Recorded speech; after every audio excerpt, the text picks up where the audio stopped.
Welcome back to the Webby O'Neill channel. Thanks for joining us and getting involved in the chat on another video. Latest Manchester United news roundup, and it does look like another day is going to pass without that official break in Manchester United takeover news.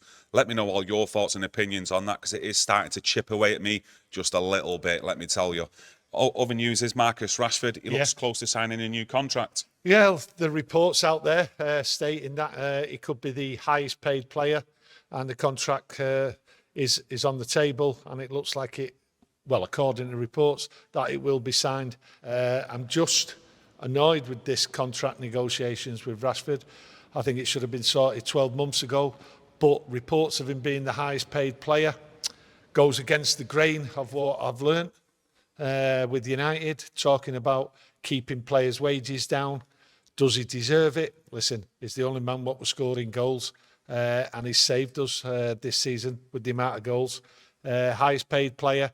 I think we'll see something different at the end of the day, because there's players there in Manchester United squad what are on decent money and are going to be asking for more money. Difficult negotiations this has been. Will it get over the line? Well, we'll soon see. But it's been fraught, been very, very difficult negotiations, and it's actually annoyed me, annoyed lots of people. That he's not put pen to paper beforehand. I think he'll be going away on holiday now. I'm get it done, get it dealt with in July. But glad that he's signing, according to the reports. If he signs it, I'll be over the moon. We need quality players.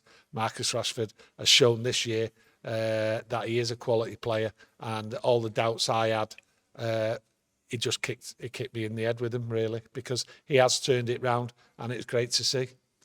Being the highest paid earner at Manchester United for some brings its own pressures as well, though. Yeah, without a shadow of a doubt. And he has to live up to the pressure and work hard and keep up the momentum what he's done this year.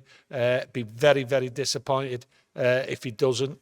And there has to be some consequences if he doesn't do it. He has to keep I don't know about performing. what do you mean in terms of consequences, though, if he's only just signed the contract?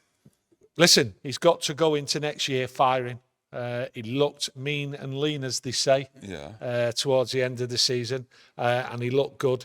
But if you're the highest paid player, as you say, there is pressure with that. So the pressure is to keep performing, and there will be people out there, plus myself, who will be watching Marcus Rashford to see if he falls behind the standard he set last year. Going on to other news, Gary Neville. He spoke out again on the Glazer Ownership, and he was speaking to BBC Live on the situation, and he says, really, it's embarrassing, but it's what they have done, drag everything out, always in their best interest. Fans not being updated by owners on ownership sale, not good enough, but fitting with how they have operated for the last 20 years now. Well, talking about it's not fair on fans, more to the point, Gary, it's not fair on Erik ten Hag. Erik ten Hag needs clarity, and he's not getting it. Yes, it's frustrating as fans. We're frustrated. Gary clearly is frustrated.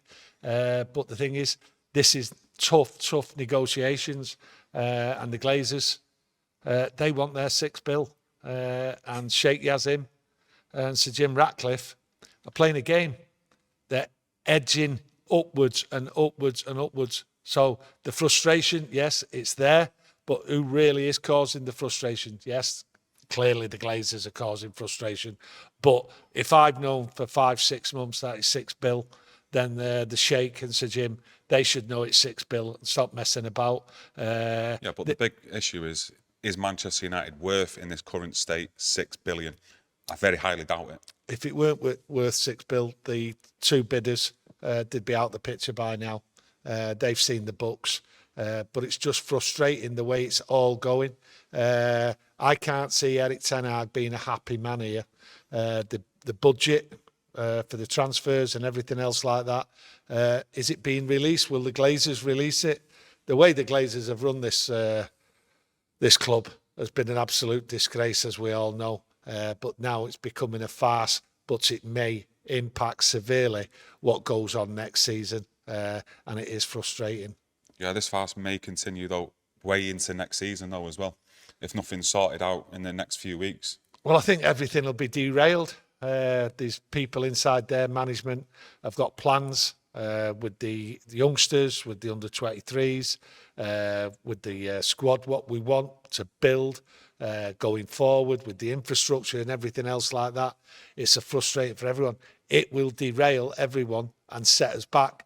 If we don't get players in this summer because of this negotiations to take over the club, I think we could fall further and further behind, and it will be more difficult. And I've said before that if you think paying £70 million for players now this year is too much, then next year will be the norm. When everyone knows Manchester United are desperate to get quality players in. And when you know Chelsea are just throwing the cash about here, there and everywhere, and then Newcastle. So the Glazers need to get this sorted. We can't go in next year.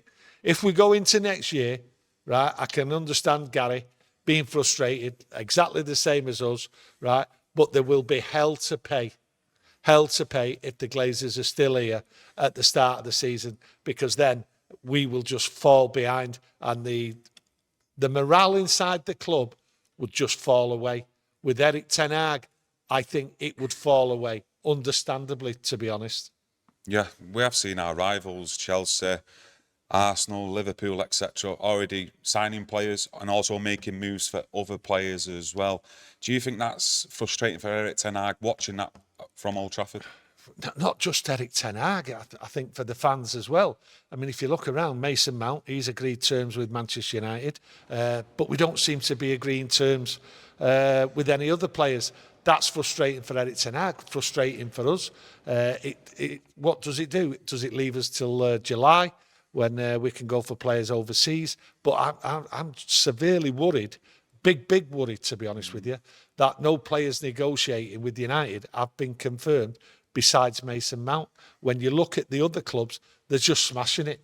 They're having contact, they're putting bids in, they're negotiating with players. Players are getting confirmed. Here with United, just seems to be now a bit of a worry. That might change come July, might change, but it will have to change quickly in the first week or two. But Eric Ten Hag will have a big worry about his budget. Will it be released by the Glazers or the new owners in time? I don't know.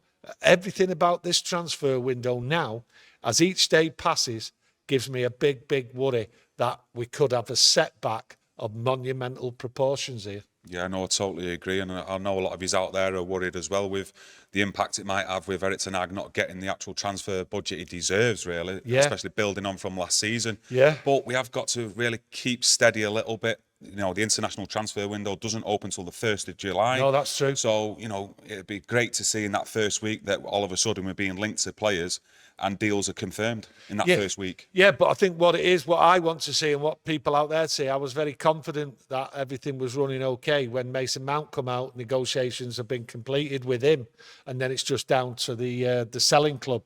That's what needs to be sorted. That will get sorted, but we're not seeing it with other players. I need to see it with other players to think, well, to stop me thinking this is going into chaos. At the moment, like I say, I'm worried, and everyone else out there really should be worried, because at the moment there's people inside the club not being able to do their job the way they want to, with the freedom, knowing what's coming next year, because nobody knows what's coming next year. Well, next season, shall I say, and that is hampering. Well, it's also, I think, hampering the thought of players wanting to come to Manchester United.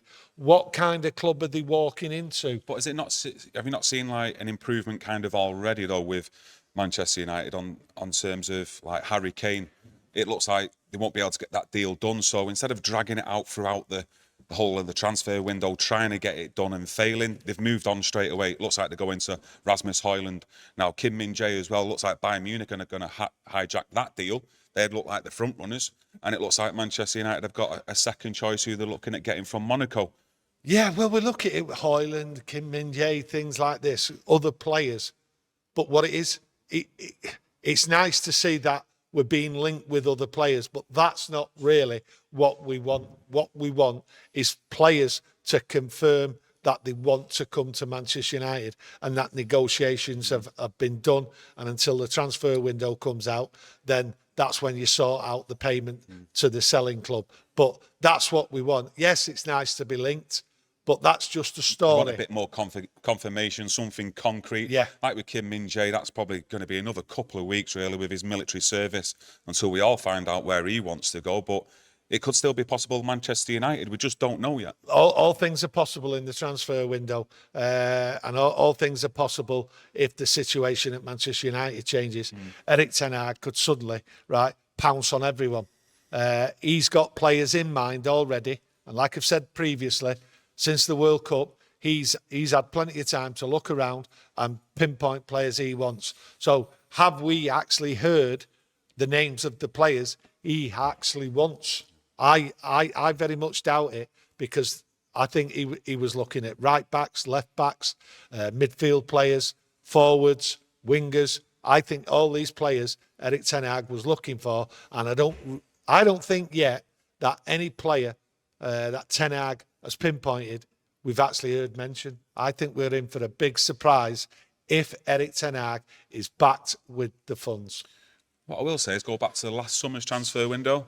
I think Jurriën Timber was our #1 defensive target. Went on to our second option, which was a fantastic option in Lisandro Martinez. Yes. We got him. Frankie de Jong was our first option. Didn't get him. Second option was Casemiro. So it's like his second options aren't really that bad, are they? You know, when you look in terms of Kim Min-jae, if we don't get him, the second target could be that kid from Monaco and such going forward. I think when you look at them players were mentioned time and time again, that Erik ten Hag was interested in. But I just don't see them players coming this year. I was quite happy not to have them players come because of the way the conversation was going on about him. You mean Timber and Frankie de Jong? Timber to me was always staying where he was. Frankie de Jong was never coming to Manchester United, and I think really the management team at Manchester United understood that. Yes, he would have liked Frankie de Jong, but it was quite clear, and I don't think he'll go for him again this year. I don't see that happening. But if he does, fine. The only thing about Frankie de Jong last year was the saga of it going on and on and on. That's what we don't want. So that's what we might see this year. 1st of July, first 10 days, bang, job done. And that would be fantastic. Doesn't matter, 2, 3 players, if he gets them, get them done, and it'd be fantastic. Transfer, all done. And that's the way it should be. And if we see that, then we will see big changes going forward, and we'll have seen big changes with the management, the style, and how they approach the transfer window. Yeah, it's definitely needed. Like a player we just mentioned there, Jurriën Timber, he's now being linked to Arsenal in a £30-40 million deal. Not too sure what he's like, whether he'll fit in at Arsenal, whether he'll be a top-class player there. But for me, on his current form, you know, he definitely improves their squad. But, you know, let's wait and see what goes on at other clubs. We've got to concentrate on Manchester United. Yeah. And hopefully, like you say, in that first week, 2 weeks, we start getting deals done. Has to be. Over the line. Has to be the first 10 days, deals done. And to go beyond that would be criminal. I think the biggest worry as well, what's just surfaced in the last 2 to 3 weeks, is the impact of losing David De Gea in terms of what Manchester United will have to go and spend in the transfer window to replace him with a top quality keeper. I didn't think Erik ten Hag was thinking that De Gea was going to leave and he was going to be spending big amounts of money on a keeper this year. It looks at this very moment that he's going to leave. It looks that way, but it's not 100% certain. He could still stay, but in what capacity? Is he going to be number one? Well, at the end of the day, he may end up staying or he may end up going. And a goalkeeper was not on my radar. No. So we have got problems at the end of the week to sort out with the goalkeeping situation.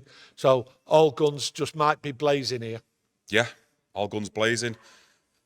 It's actually good, isn't it? No, it's all guns. Well, that's the way it's got to be. 1st of July, all guns blazing, because nothing seems to be done at this moment in time, barring Mason Mount. Well, last season you did say expect some chaos. Yes. I know you love chaos. Yes. So in that first 2 weeks, if there's no deals getting done, just have it in your head to come back here, because I'm sure you will be saying it exactly how it is. So just keep that in mind. And yeah, I'd just like to thank everyone for joining us and getting involved in the comments on today's video. Hope you've all had a great day, and we'll see you tomorrow with another latest Manchester United news roundup. Thank you.